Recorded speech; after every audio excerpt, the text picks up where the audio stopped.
ዛሬ ደግሞ ጣፋጭ የሆነ ቆንጆ የኬክ ዘአፈራን አሰራር ይዤላችሁ መጥቻለሁ ማለት ነው።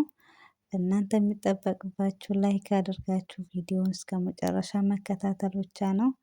እንዲሁም ለቻናሌ አዲስ የሆናችሁ ላይክ እና ሼር ሰብ እያደረጋችሁ ውዶቼ ቤተሰብ ሆኖ ቤተሰብ ያልሆናችሁ አህለን ወሰህለን ፊኩም እንኳን ደህና መጣችሁ እያልኩኝ ነባሮች ደግሞ ላይክ አድርጋችሁ ሼር አድርጋችሁ እስከ መጨረሻው ቪዲዮን በመከታተል አብራችሁኝ ቆዩ ማለት ነው። ስለምትሰጡኝ አስተያየትም እጅግ አድርጌ ከልብ አመሰግናለሁኝ።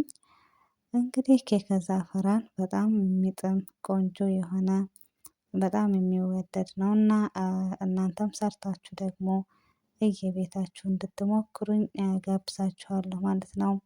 የምር በጣም ቆንጆ ነው፣ ትወዱታላችሁ። ቪዲዮውን እንግዲህ እስከ መጨረሻ ተከታተሉት እያልኩኝ ሙሉ ግብአቱን ሙሉ ዝርዝሩን እየላችሁ ቀርቤያለሁ ማለት ነው። ሰላም ውድና የተከበራችሁ የቻናሌ ውድ ቤተሰቦቼ እንዴት ናችሁ? ደህና ናችሁ ወይ? በያላችሁበት ያለ ሰላምና ዝነታ ያላችሁ እያልኩኝ ዛሬ ደግሞ በኬክ ዘአፈራን አሰራር መጥቻለሁ ማለት ነው። እንግዲህ እዚህ ጋር የሚያስፈልገን ሙሉን ይዤላችኋለሁ። ይሄ ጋር 3 እንቁላል አለን ማለት ነው የሚያስፈልገኝ። እዚህ ጋር ደግሞ ኬክ ማነው ዱቄት ኩዌቲ ነው የምጠቀመው። ይሄ ጋር ዘይት አለኝ። እዚህ ጋር ደግሞ ፌኔላና ቤኪንግ ፓውደር አለኝ ማለት ነው። ያው እንግዲህ እዚህ ጋር ኸላለኝ። በነገራችን ላይ ሙሉ ግብአቱን ተከታተሉት፣ ምክንያቱም ሂደት በሂደት ይሆናል ማለት ነው። እንቁላሉን መጀመሪያ ኬክ ስንሰራ ከፍሪጅ አውጥተን ማስቀመጥ ይኖርብናል፣ ትንሽ ቅዝቃዜው እስከሚሄድላት ድረስ ማለት ነው። እንደዚህ ከሆነ በጣም ቆንጆ ኬክ ውጤት ያኔ የኬኩን ውጤት እናየዋለን፣ ቆንጆ ይሆናል ማለት ነው። እና እንግዲህ ያው ኬክ በቤታችን ሰርተን መመገብ እንችላለን። በዚሁ አጋጣሚ እዚህ ጋር ስኳር አድርጌያለሁኝ። እኔ የምጠቀመው በነገራችን ላይ አንድ ተጠቀም ማለት ኮብ ባንዱ በዛው በምትለኩበት ቢሆን የተሻለ ነው ማለት ገደቡንም ስለምታውቁት ማለት ነው። እንግዲህ እዚህ ጋር አንድ ያልሞላ ኮብ ስኳር አድርጌ ፌነላ አድርጌ በደንብ አድርጌ ካማሰልኩት በኋላ እዚህ ጋር እንግዲህ ከህረባ መጠቀም ትችላላችሁ። እሱ ቢሆን በጣም አሪፍ ነው። በደንብ አድርጋችሁ ስኳሩ እስከሚሟሟ ትመስታላችሁ፣ በደንብ ታማስሉታላችሁ። እዚህ ጋር ደግሞ ግማሽ ኮብ የሚሆን ዘይት አፍያ ተጠቅሜያለሁኝ። ያለውን ዘይት መጠቀም ትችላላችሁ፣ ወይም ደግሞ በዘይት ፋንታ ዚብዳን መጠቀም ትችላላችሁ። ዚብዳን በጣም ቆንጆ ነው፣ የገበታ ቅቤ ማለት ነው። እዚህ ጋር እንግዲህ ትንሽዬ በትንሿ ማንኪያ ትንሽዬ ኸል አደርግበታለሁ። በደንብ አድርገን ካማሰልን በኋላ መጀመሪያ ነው ኬክ በደንብ አድርገን ስኳሩን እንቁላሉን በደንብ አድርገን ከመታ ነው ምንም በኋላ ምንም የማይስተካከልበት ምንም ምክንያት የለውም። የተጠቀምኩት ዱቄት ያው እንዳልኳችሁ ኩዌቲ ነው። 1 ኩባያና ግማሽ ተጠቅሜያለሁኝ። ቤኪንግ ፓውደር ደግሞ 1 ማንኪያ አድርጌበታለሁ ማለት ነው። እና እዚህ ጋር እንግዲህ በደንብ አድርጌ አማስዬ አዘጋጅቼ እንገናኝ ማለት ነው። በዚህ መልኩ ቆንጆ ሆኖ ይኸውላችሁ ክሬም ሆኗል። የምር በደንብ አድርጋችሁ ካመሰላችሁት ቆንጆ ውጤት ይሰጣችኋል። እዚህ ጋር እንግዲህ የማደርግበት ሲኒያ ዘይት አድርጌበታለሁኝ። እዚህ ጋር እንግዲህ ያዘጋጀነውን የኬክ ሊጣችንን በዚህ መልኩ እናደርገዋለን ማለት ነው ውዶቼ። እና ኬክ አሰራር አንዳንድ ጊዜ ያኔ ከባድ ይመስለናል፣ ግን በጣም ቀላል ነው። ፍሩን አድርጌት እንግዲህ ይኸውላችሁ በዚህ መልኩ ከታች እሳቱን ያው ከታች ነው የምንለኩሰው 180 ዲግሪ አድርገን ሙቀቱ ማለት ነው። እንደዚህ ሆኖልናል ማለት ነው። እሱ እንግዲህ እስከሚበስልልን እዚህ ጋር የምናዘጋጀው ሶሱን የራሱን ሶስ እናዘጋጃለን ሀሊባችንን ማለት ነው። እዚህ ጋር እንግዲህ የተጠቀምኩት ሀሊብ ስዑዲ ነው። እናንተ ሀሊብ ሚዶ መጠቀም ትችላላችሁ። እዚህ ጋር ሀሊብ ስዑዲ አንድ ብርጭቆ በደንብ ያልሞላ ማለት ነው እጠቀማለሁኝ። ይሄ ጋር ደግሞ ሀሊብ ኦኖ ነው ቦኖ ኦኖ ነው መሰለኝ እሱን ከሻይ ጋር እንትን የሚሉትን ማለት ነው። እሱን አደርግበታለሁ። ሙሉ ነው የምጠቀመው አንድ ሀባ ማለት ነው። እዚህ ጋር ደግሞ ንስትላ ወይም ደግሞ ሀሊብ ሙከተፍ ነው ሙከተፍ ይሉታል አረቦች።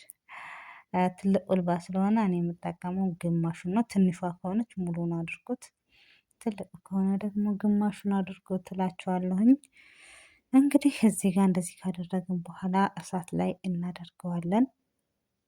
ይሄ ጋር ዛፈራን አለን ዛፈራን አለኝ ትንሽ እያደርግበታለሁኝ። ለጣዕሙ ቆንጆ ጣዕም ይሰጠዋል። እንግዲህ እዚህ ጋር ዛፈራን ደግሞ የምንድነው የሩዝ ከለር ቆንጆ ከለር የሚሰጠንን እዚህም ጋር ለከለር እንጠቀመዋለን። ያኔ ከለሩ ትንሽ ቢጫ እንዲሆን በጣም አሪፍ ነው ለእንትኑ ማለት ነው። ይኸውላችሁ በዚህ መልኩ እንደዚህ ይሆንልናል ማለት ነው። ይሄ እንግዲህ ሀሊባችን በዚህ መልኩ በነገራችን ላይ ሀሊብ ሙከሰፍ ወይም ደግሞ ንስትላ ካልተማሰለ የሆነ ከታች የማያዝ ባህሪ ያለው በነገራችን ላይ እና ያኔ የመቃጠል እድሉ ሰፊ ነውና አማስሎት እላችኋለሁኝ። እንዲህ ከሆነ በኋላ ይበቃዋል፣ አጠፋዋለሁኝ። ኬካችን በዚህ መልኩ ቆንጆ ሆኖ በስሎ ተዘጋጅቶልናል። ኬኩ ትንሽ በረድ ማለት አለበት እና በጣም ቆንጆ ነው። የምር ኬኩ እንደዚሁ ራሱ የሚበላ ነው እና በጣም ቆንጆ ነው። በስኪን ወይም በሹካ እንደዚህ ትንሽ ወጋ ወጋ ታረጉታላችሁ እንዲገባ ማለት ነው። ሀሊቡ እንዲመጣው ነው እንዲመጣው ማለት ነው። እና በዚህ መልኩ ሀሊባችንን ቀስ እያልን እናደርገዋለን።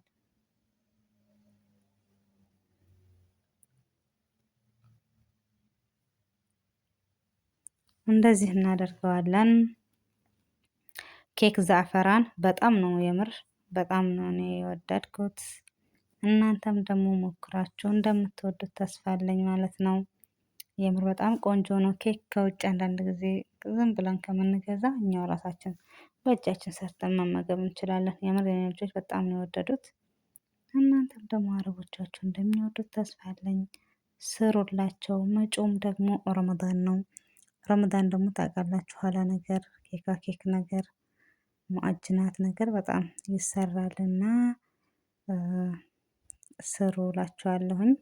እዚህ ጋር እንደዚህ አድርጌ ፍሪጅ አስቀምጠዋለሁኝ እንዲበርድልኝ። ከዛ ክሬሙን እሰራለሁኝ። የኬኩን ክሬም እሰራለሁ እዚህ ጋር በደንብ እንዲታያችሁ ዲሪሞን እጠቀማለሁኝ። የተጠቀምኩት አንድ ዘርፍን ብቻ ነው። አንዷን ወረቀት ብቻ ማለት ነው።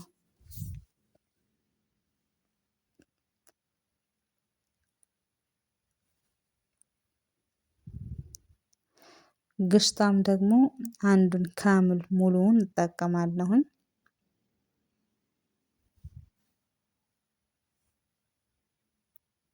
እዚህ ጋር ደግሞ ከምንድነው ከግሽጣው ጋራ ማለት ነው ከድሬሙ ጋራ አንድ ፊንጃል ወተት እጠቀማለሁኝ። ወተቱ ደግሞ ያው ሀሊብ ስዑዲ ነው። እኔ ያለኝ ኸላጥ ይሄ ነው። በነገራችን ላይ ያኛው ኸላጥ ቢኖራችሁ በጣም አሪፍ ነው። ክሬም ነበር የሚያደርገው እኔ ግን የለኝም። ያው እንግዲህ እንደዚህ ከሆነባችሁ ክሬማችሁ ፍሪጅ ውስጥ ቢያንስ 3 ሰዓት ተኩል 4 ሰዓት ብታስቀምጡት በጣም አሪፍ ነው። እኛ ጋር ግን በቃ ሊያስቀምጡኝ አልቻሉም። የምር ቶሎ ነው እንትን ያሉብኝና ሆኖም ግን በጣም ቆንጆ ነው። በጣም ይጣፍጣል የምር እና ክሬማችን በዚህ መልኩ በደንብ አድርገን ካደረግነው በኋላ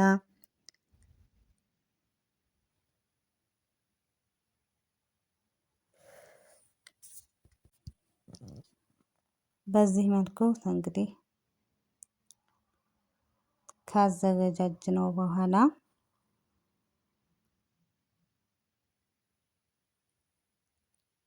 ፍሪጅ አስቀምጬ እንደዚህ ወጥቶልኛል ማለት ነው።